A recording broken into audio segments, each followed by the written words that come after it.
The year was 1979, and the experienced crew of American Airlines Flight 191 made their final preparations for takeoff. They were leaving from Chicago's O'Hare Airport. The DC-10, with its distinctive three-engine configuration, stood out among the other aircraft on the runway. This flight featured a unique live feed from a video camera in the cockpit, allowing passengers to watch the takeoff from their seats. "American 191, you are clear for takeoff," came the confirmation. At that point, it was mentioned the runway was clear and they began takeoff thrust. Shortly after takeoff, turbulence was felt. Then a critical issue arose. "I've lost power to my side," said the captain as his instruments suddenly failed.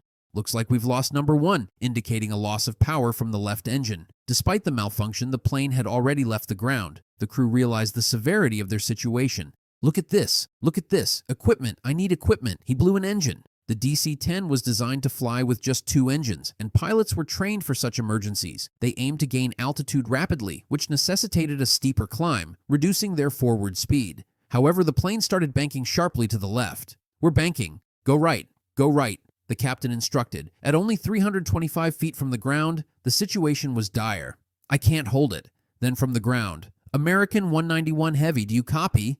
There was no response. Losing power from one engine should not have caused such severe banking. Passengers could see the ground alarmingly close below them. "What's going on?" one of the passengers wondered as the pilot struggled to gain altitude while the plane continued banking left. "I'm losing it. Go right, go right. Come on," the pilot declared. At 300 feet, they were still losing altitude. The cockpit camera showed passengers a glimpse of the unfolding disaster. The plane, now uncontrollably banking, headed towards a densely populated trailer park north of the airport. Witnesses on the ground saw Flight 191 flying precariously on its side. The pilots, realizing the dire nature of the situation, exclaimed, "We're still turning. Level, baby, level. Brace, brace, brace." The DC-10 crashed into an airport hangar at the edge of O'Hare, its full fuel load igniting instantly. All 271 people on board perished, marking the worst aviation disaster in U.S. history. The wreckage extended to the edge of the trailer park, narrowly missing a catastrophic ground impact. Once the fire was subdued, the grim search for any potential survivors began, confirming the tragic loss of all lives aboard.